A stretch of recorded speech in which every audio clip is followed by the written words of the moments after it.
고양이가 처절하게 우는 소리. 에옹, 에옹. 새벽 3시, 세상 모든 것을 잃은 듯한 저 처절한 울음소리. 네, 밥그릇이 비었다 이거죠. 분명 방금 채워준 것 같은데 말이에요. 한 입만 더, 딱 한 입만 하는 그 애절하고 초롱초롱한 눈빛 공격에 마음 약해져서 사료 한 줌, 추루 하나 더 꺼내주고 계신가요? 우리 애기 오구오구 잘 먹네 하면서요. 그게 바로 사랑이라고 생각하시죠? 어쩌면 그 한없는 사랑이 우리 냥이의 건강 수명을 조금씩 아주 천천히 갉아먹고 있는지도 모릅니다.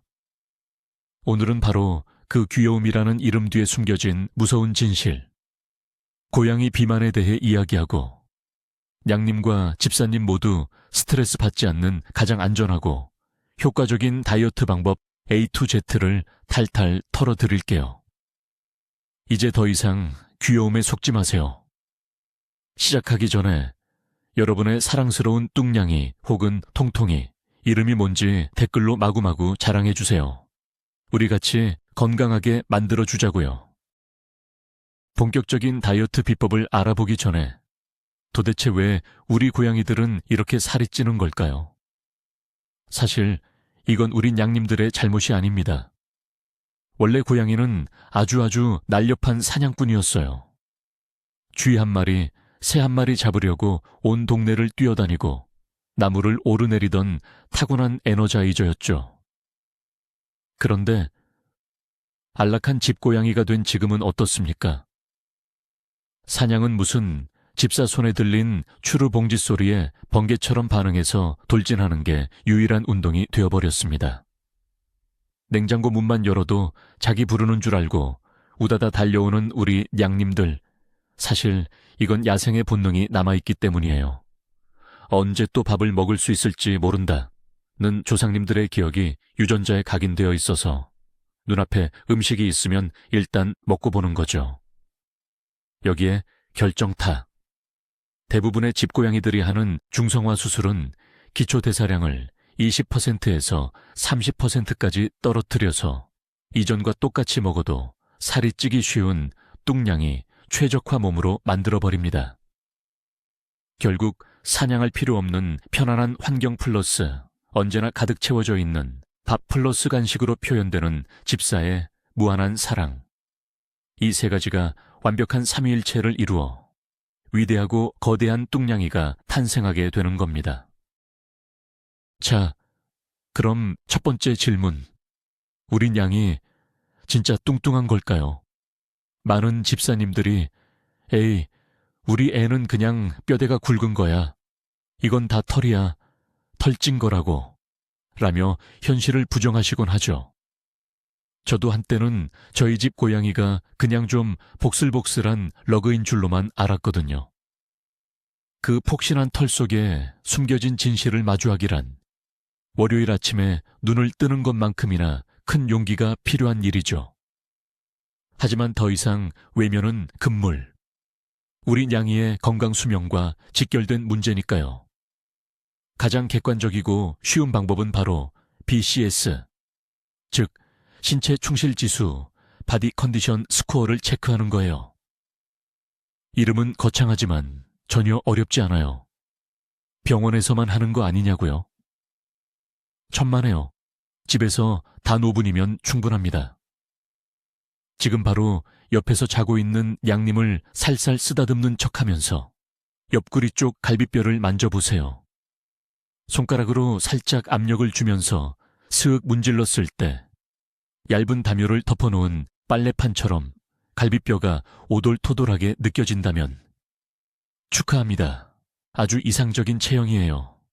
하지만 아무리 만져봐도 뼈는 온데간데 없고 마치 두툼한 메모리폼 베개를 누르는 것처럼 푹신하고 말랑한 감촉만 느껴진다면 네 집사님, 지금 마음속에서 빨간불이 켜져야 정상입니다.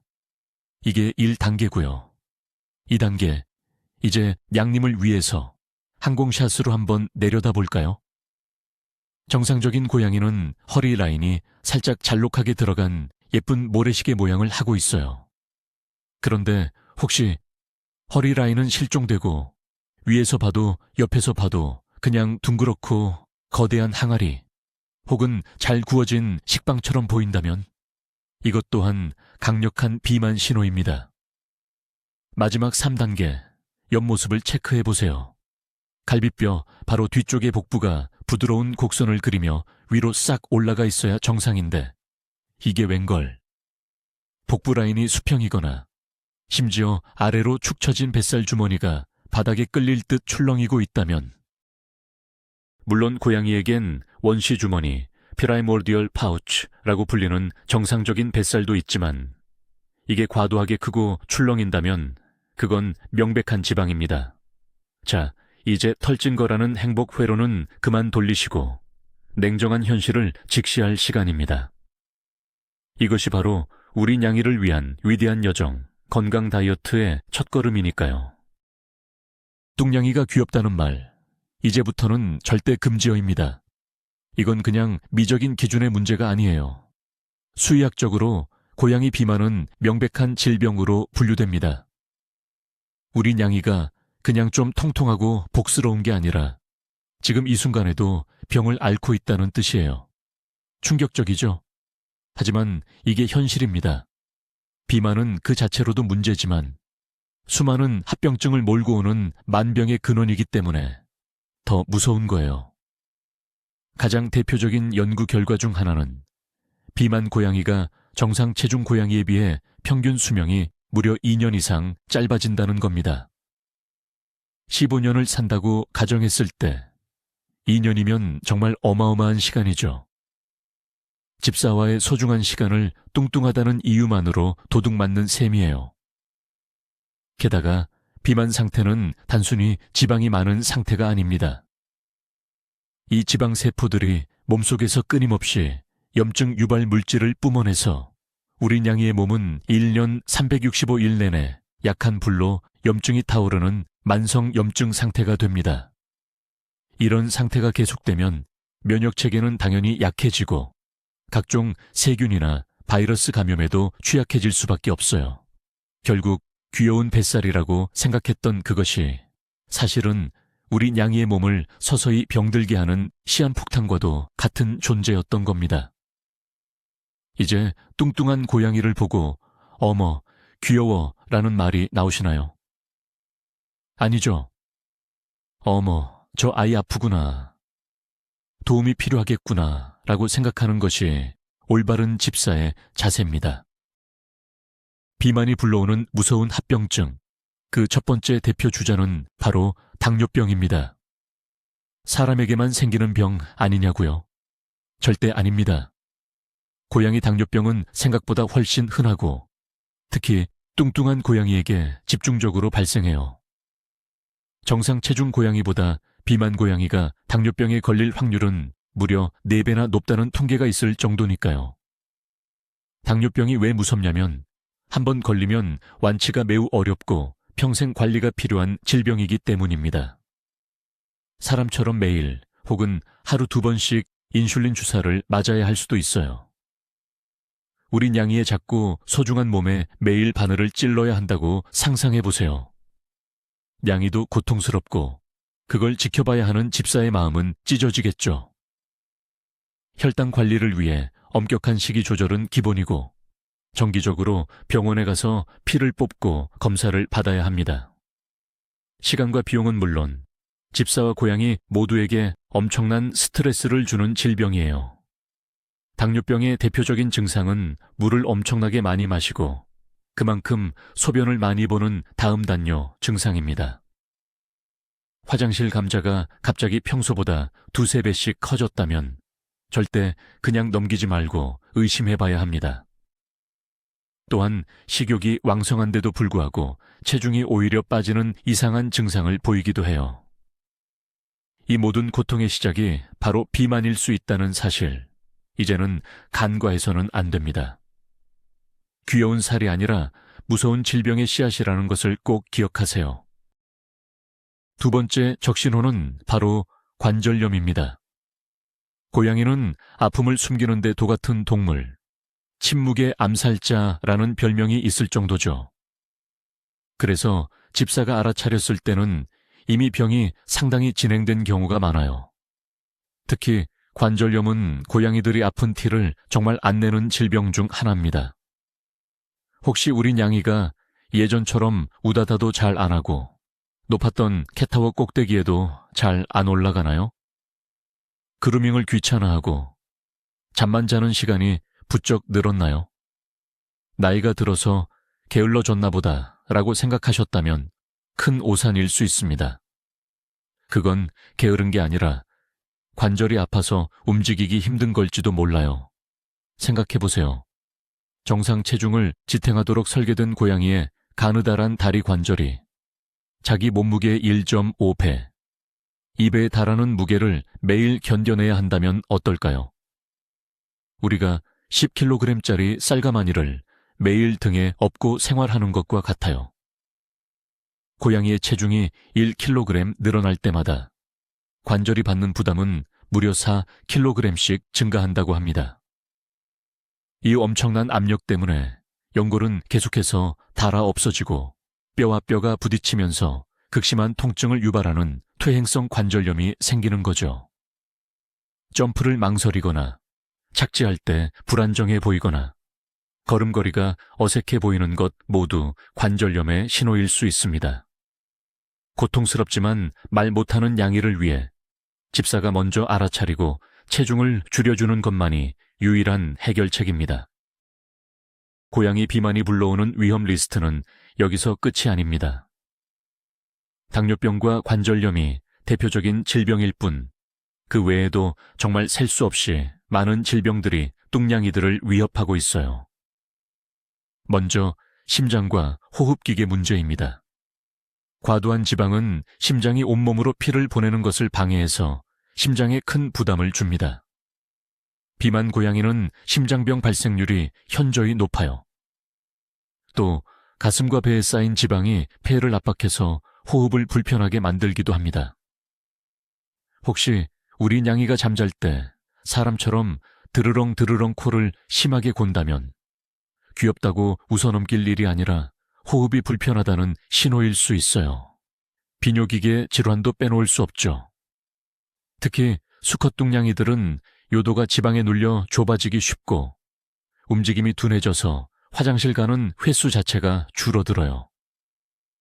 소변이 방광에 오래 머물게 되면 각종 결석이나 하부요로 뇌질환, FLUTD, 오에 걸릴 위험이 급격히 높아집니다. 그리고 가장 치명적인 질병 중 하나인 간 지방 침착증, 즉 지방간이 있습니다. 비만 고양이가 며칠만 굶어도 간에 지방이 급격하게 쌓이면서 간 기능이 정지하는 무서운 병인데 사망률이 매우 높아요. 그래서 뚱냥이 다이어트는 절대로 굶기면 안 되는 겁니다. 이외에도 피부병, 각종 암 발생률 증가 등 비만은 정말 온몸을 망가뜨리는 주범입니다. 우리 냥이 정말 이대로 괜찮을까요? 자, 이렇게 비만이 위험하다는 걸 알면서도 왜 우리는 뚱냥이를 만드는 실수를 반복할까요? 바로 집사의 심리적 함정 때문입니다.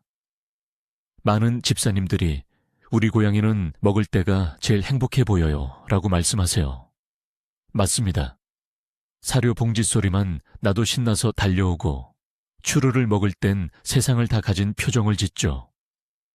그 모습을 보면 집사도 덩달아 행복해집니다. 내가 우리 애를 이렇게 행복하게 해주고 있구나 하는 만족감과 뿌듯함을 느끼게 되죠. 하지만 이건 아주 위험한 착각입니다. 그건 진정한 행복이 아니라 순간적인 쾌락과 본능적인 욕구 충족일 뿐이에요.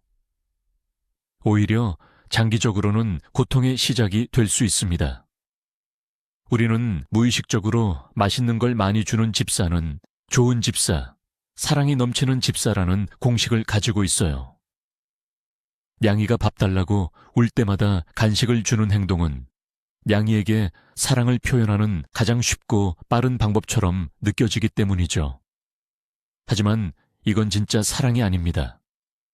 아이가 사탕을 달라고 울 때마다 건강을 생각하지 않고 사탕을 계속 입에 넣어주는 부모는 좋은 부모가 아니잖아요. 고양이도 마찬가지입니다. 진짜 사랑은 냥이가 원하는 순간의 쾌락을 모두 만족시켜주는 것이 아니라 때로는 냥이가 싫어하더라도 장기적인 건강과 행복을 위해 올바른 길로 이끌어주는 것입니다.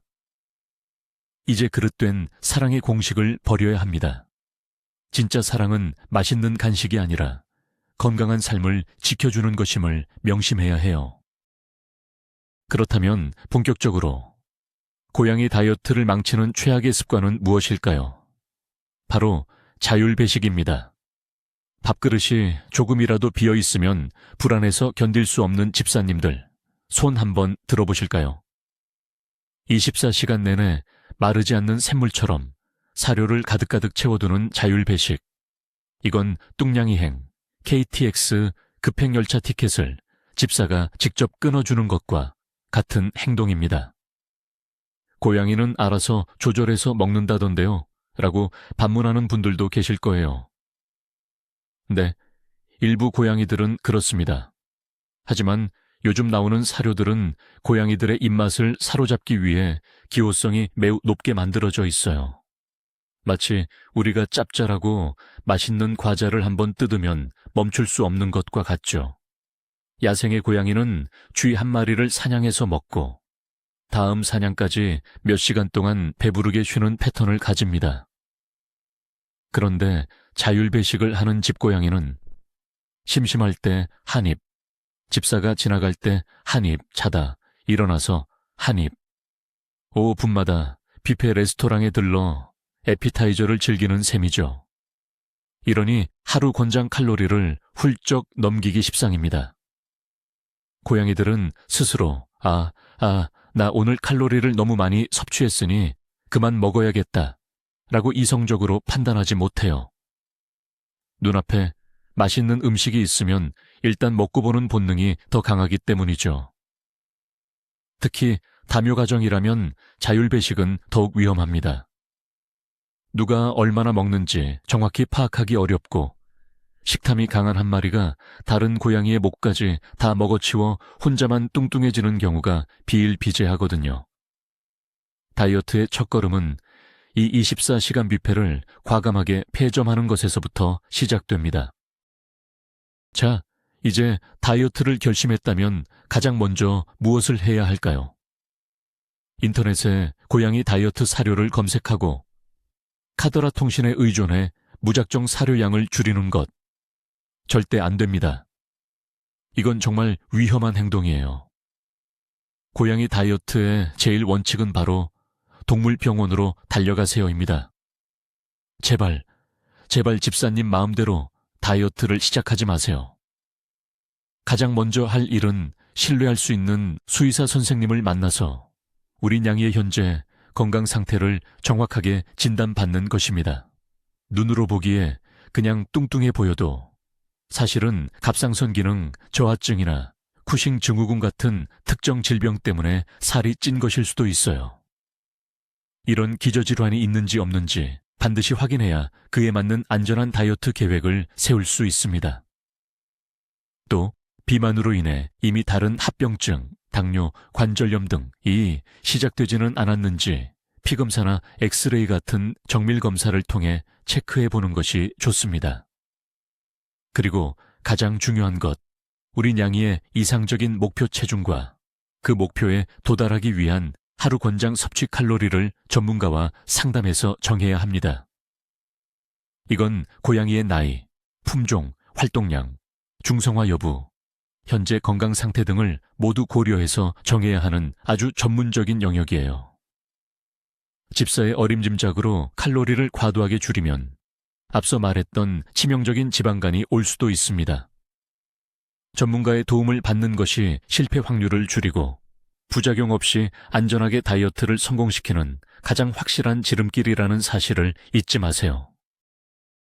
병원에서 하루 권장 칼로리를 처방받았다면 이제 집사는 칼로리 계산기가 되어야 합니다. 머리 아파. 그냥 사료봉투 뒤에 쓰여있는 대로 주면 안 되나? 라고 생각하셨죠? 물론 그것도 좋은 참고 자료가 될 수 있지만 사료 봉투 뒤에 급여 가이드는 아주 일반적인 기준일 뿐 우리 집 냥이를 위한 맞춤형 처방은 아닙니다. 같은 5kg 고양이라도 하루 종일 잠만 자는 냥이와 캐취를 쌩쌩 돌리는 냥이의 필요 칼로리는 하늘과 땅 차이죠. 그래서 우리는 직접 계산하는 법을 알아두는 게 좋습니다. 보통 고양이의 하루 필요 칼로리를 계산할 때 RER Resting Energy Requirement, 즉 휴식 시 에너지 요구량이라는 개념을 사용해요. 가장 간단한 공식은 30 곱하기 체중 킬로그램 플러스 70입니다. 예를 들어 현재 체중이 6kg인 뚱냥이라면 30 곱하기 6 더하기 70, 즉 250kcal가 RER이 되는 거죠. 하지만 이건 살아있기 위한 최소한의 에너지일 뿐. 다이어트를 위해서는 이 RER을 기준으로 수의사 선생님이 정해준 목표치, RER의 80%에 맞춰 칼로리를 제한하게 됩니다. 자, 이제 우리가 먹이는 사료의 칼로리를 확인해야겠죠. 사료 봉투를 자세히 보시면 칼로리 퍼 킬로그램 또는 칼로리 퍼 컵 같은 정보가 적혀 있어요. 이걸 이용해서 하루에 몇 그램을 줘야 처방받은 칼로리에 맞출 수 있는지 계산하는 겁니다. 전자저울 하나쯤은 꼭 구비해두고 매일 아침 그날 먹일 사료의 총량을 정확하게 계량하는 습관을 들이세요.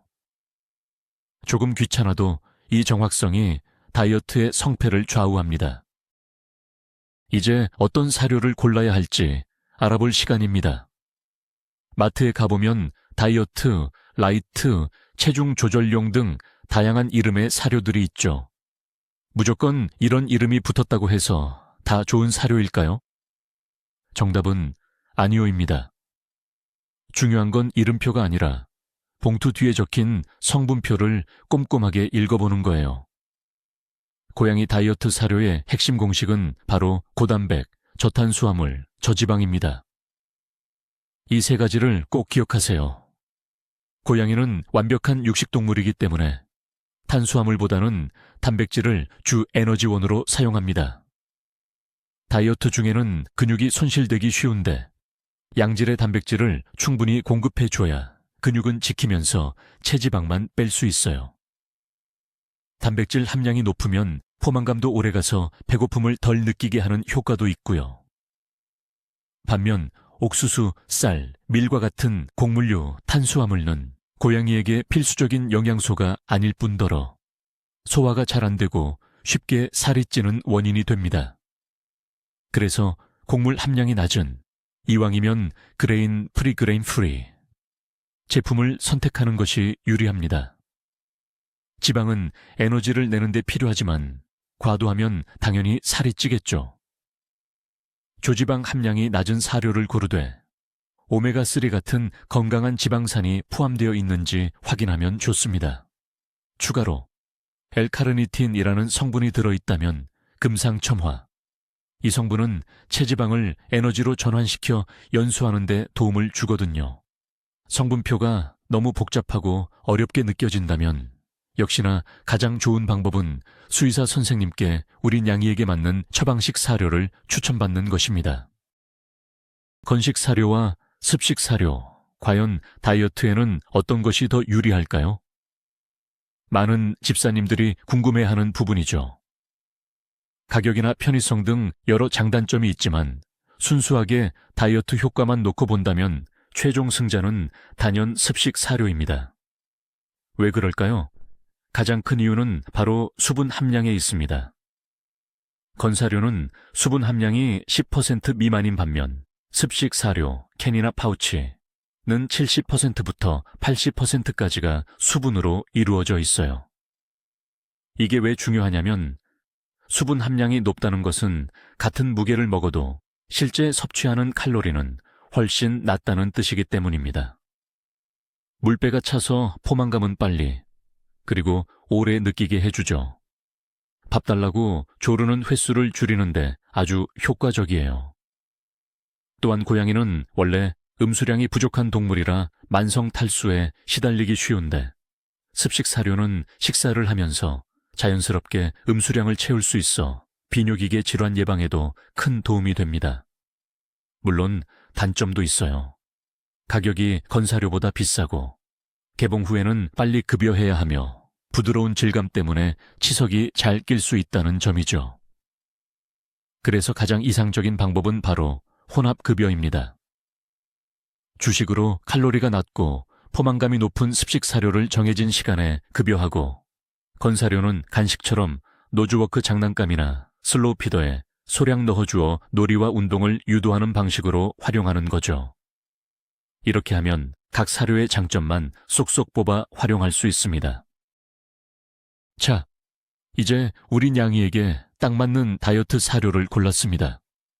그럼 오늘부터 당장 기존 사료는 버리고 새 사료를 밥그릇에 가득 부어주면 될까요?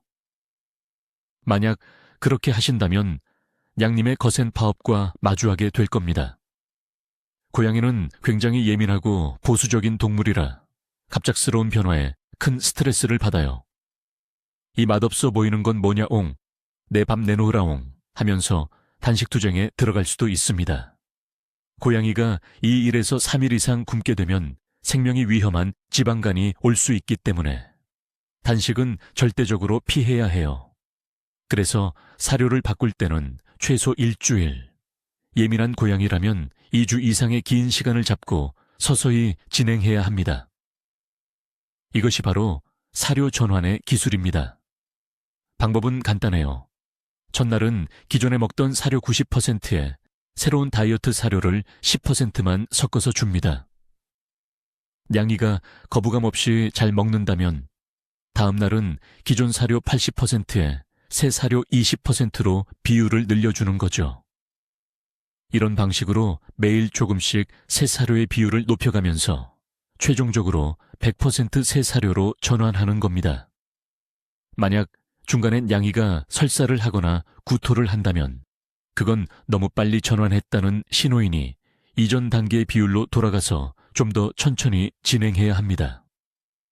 집사의 인내심이 냥님의 스트레스를 줄이고 성공적인 사료 전환을 이끄는 핵심이라는 점 꼭 기억해 주세요. 24시간 뷔페, 자율배식을 폐점했다면 이제 새로운 식사 규칙을 만들어야 합니다. 바로 제한급식의 시작이죠. 제한급식은 말 그대로 하루에 먹어야 할 총 사료량을 정해진 횟수와 시간에만 나눠서 급여하는 방식입니다. 보통 성묘의 경우 아침, 저녁으로 하루 2번 주거나 아침, 점심, 저녁, 자기 전 등으로 3번에서 4번까지 나눠주는 것이 일반적이에요. 아니, 밥그릇이 비어있으면 우리 애가 얼마나 불안해하겠어요. 배고플 때마다 울 텐데 어떡하죠? 라고 걱정하는 집사님들 많으실 거예요. 네, 맞아요. 자율배식에 익숙해진 고양이라면 처음에는 분명 힘들어할 겁니다. 하지만 고양이는 생각보다 똑똑하고 적응을 잘하는 동물이에요.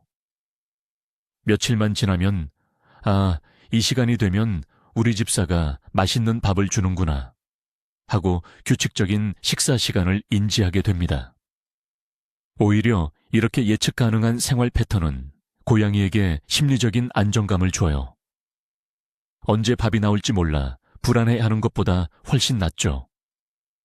제한급식의 또 다른 장점은 냥이의 식욕이나 식사량 변화를 즉각적으로 알아차릴 수 있다는 겁니다.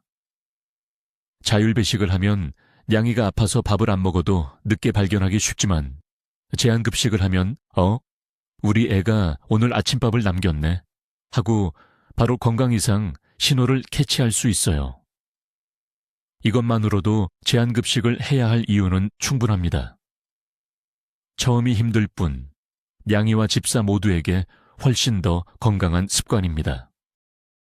제한급식의 최대 고비, 그것은 바로 세상에서 가장 슬프고 처절한 애용 공격을 견뎌내는 것입니다. 밥 시간이 아닌데도 텅 빈 밥그릇 앞에서 세상 다 잃은 표정으로 집사를 바라보며 우는 그 모습, 심장이 쿵 내려앉고 손이 저절로 사료 봉투로 향하게 되죠.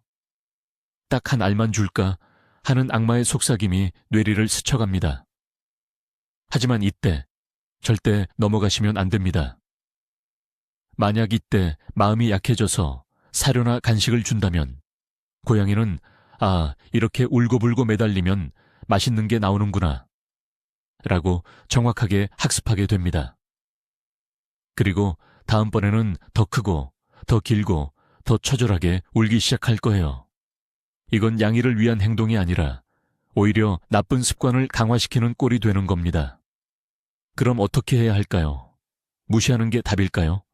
아닙니다. 무시하면 양이는 자기가 버림받았다고 생각해서 더 불안해할 수 있어요. 가장 좋은 방법은 관심 돌리기입니다.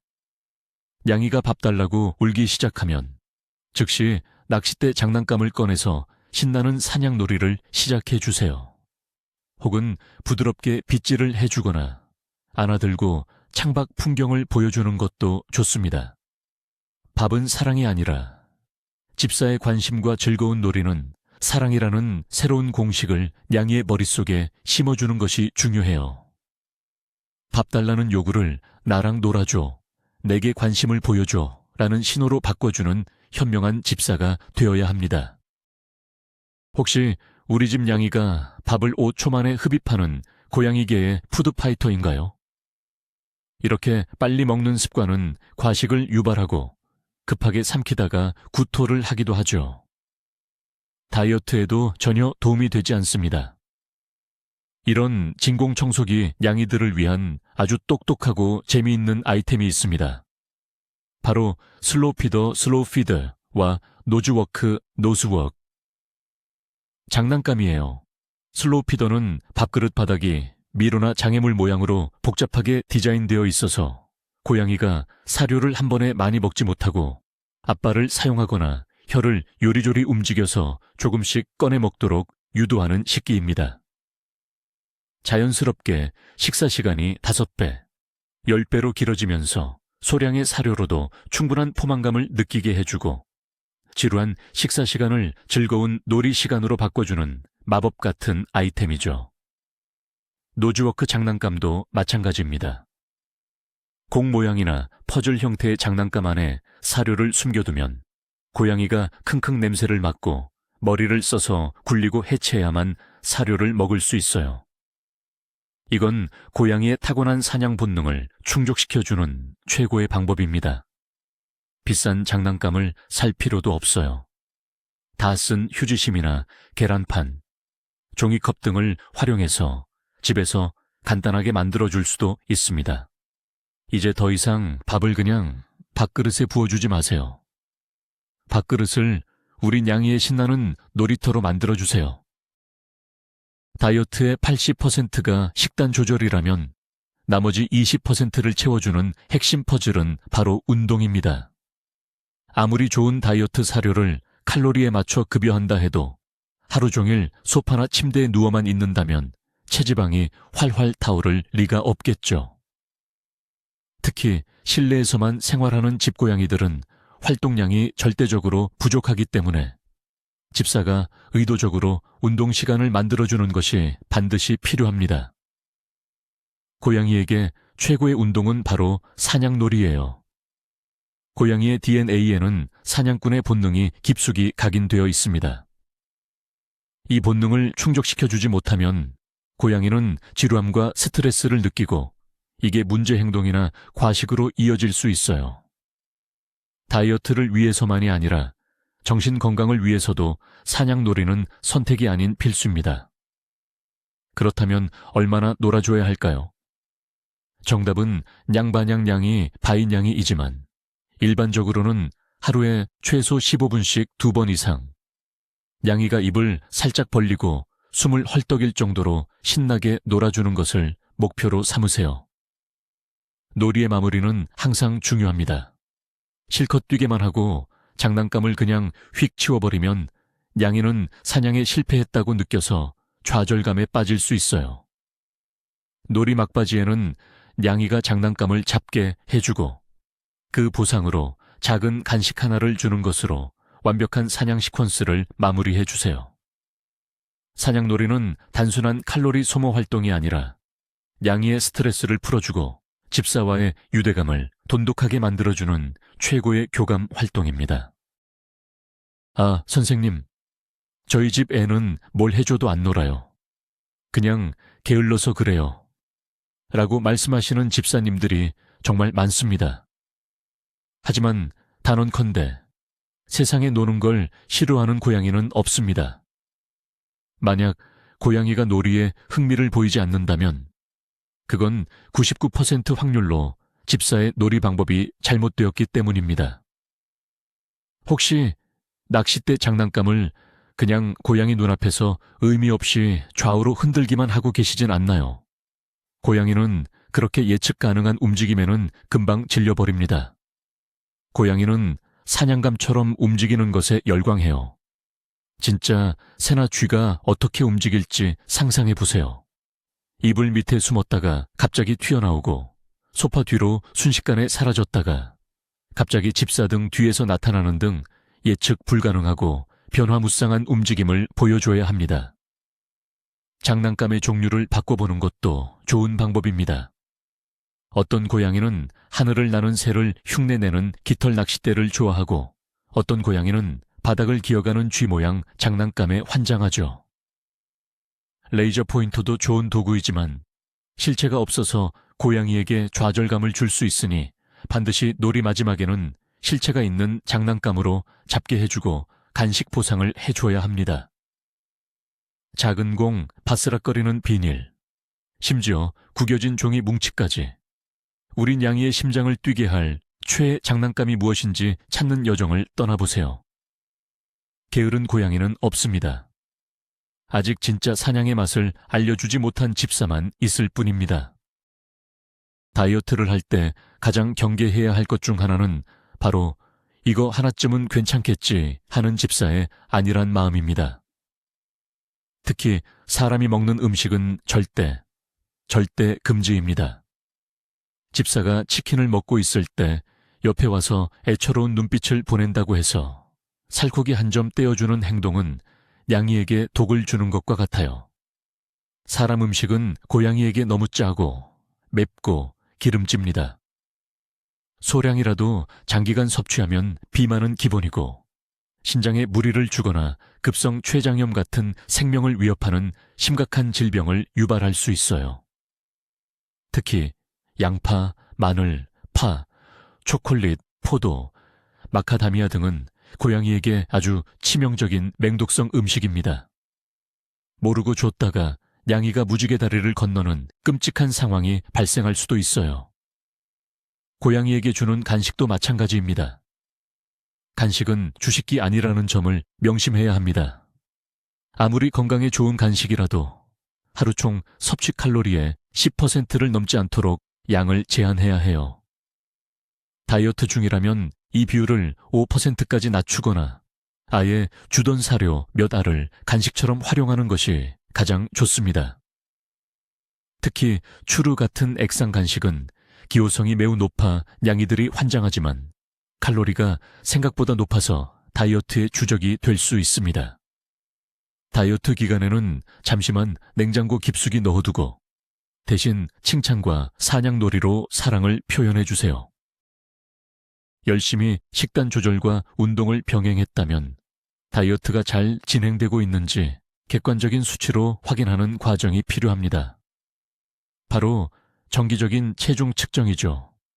하지만 고양이를 저울 위에 얌전히 올라가 있도록 만드는 것은 아마 우주정거장을 맨손으로 조립하는 것보다 더 어려운 미션일 겁니다.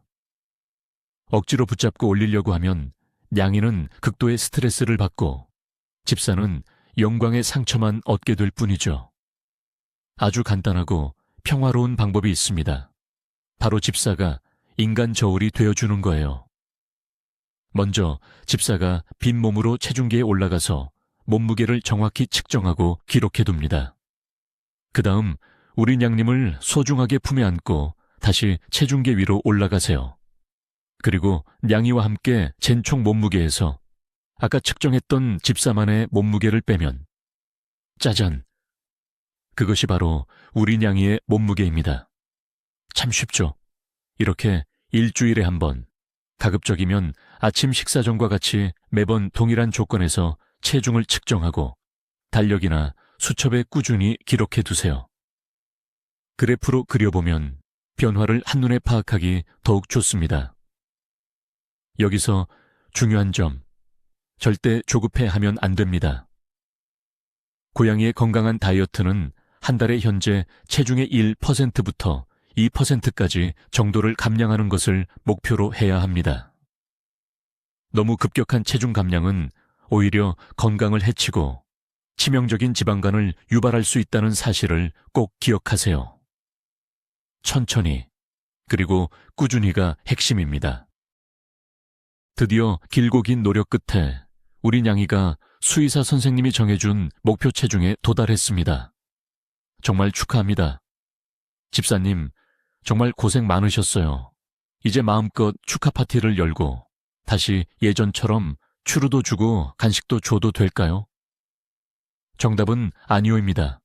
진짜 다이어트는 지금부터 시작이에요. 목표 체중에 도달한 것은 마라톤의 반환점을 돈 것과 같습니다. 이제부터는 유지어터로서의 새로운 삶을 시작해야 하죠. 힘들게 뺀 살이 다시 돌아오는 요요 현상은 사람에게만 있는 게 아닙니다. 고양이도 마찬가지예요. 이제 다 뺐으니까 괜찮겠지? 하는 마음에 다시 자율배식을 시작하거나 간식을 예전처럼 주기 시작하면 살은 금방 다시 찌게 됩니다. 오히려 한번 살이 쪘던 고양이는 체질적으로 살이 찌기 쉬운 상태가 되기 때문에 이전보다 더 철저한 관리가 필요할 수도 있어요. 다이어트 기간 동안 지켜왔던 건강한 식습관과 규칙적인 놀이 습관을 이제는 우리 냥이의 평생 라이프 스타일로 만들어줘야 합니다. 다이어트는 단기간에 끝내는 힘든 프로젝트가 아니라 우리 냥이의 건강하고 행복한 삶을 위한 평생의 약속입니다. 날렵해진 몸으로 가뿐하게 캣타워 꼭대기를 정복하고 예전보다 훨씬 활기차게 우다다를 즐기는 냥이의 모습을 보게 될 그날까지 우리 위대한 집사님들 모두 파이팅입니다. 자, 오늘 영상 어떠셨나요? 이제 왜 뚱냥이가 그저 귀여운 게 아니라 사실은 도움이 필요한 아픈 상태인지, 그리고 어떻게 해야 우리 냥이와 함께 건강한 다이어트에 성공할 수 있는지 확실히 아셨죠? 정확한 칼로리 계산, 규칙적인 제한급식, 그리고 냥님의 사냥 본능을 깨워주는 신나는 놀이까지. 처음에는 조금 귀찮고 밥 달라고 우는 냥이를 볼 때마다 마음이 아플 수도 있습니다. 하지만 집사님의 이 작은 노력이 우리 냥이의 수명을 몇 년이나 늘려주고 삶의 질을 바꿔줄 수 있는 위대한 변화의 시작입니다. 가끔은 밥 달라고 애처롭게 우는 냥이가 너무 짠하고 미안할 때도 있을 거예요. 하지만 그때마다 꼭 기억해 주세요. 진짜 사랑은 냥이가 원하는 순간의 행복을 모두 채워주는 것이 아니라 때로는 마음 아프더라도 더 멀리 보고 오랫동안 건강하게 함께하는 것입니다. 뚱뚱해서 숨쉬기도 힘들어하던 아이가 날씬해진 몸으로 가뿐하게 집사 무릎 위로 뛰어오르는 모습을 상상해보세요. 그것만큼 큰 행복과 보람이 또 있을까요? 오늘 영상이 여러분과 여러분의 고양이에게 큰 도움이 되셨다면 주변의 다른 뚱냥이 집사님들에게도 꼭 공유해주세요. 그리고 구독과 좋아요, 알림 설정은 제가 앞으로 더 유익하고 재미있는 고양이 영상을 만드는데 정말 큰 힘이 됩니다. 마지막으로 여러분께 질문 하나 드릴게요. 여러분만의 뚱냥이 다이어트 성공 꿀팁이나 혹은 이것 때문에 정말 다이어트가 너무 힘들다 하는 고충이 있다면 아래 댓글로 자유롭게 나눠주세요. 우리 집사들끼리 서로의 경험을 공유하며 함께 고민하고 이겨내보자고요.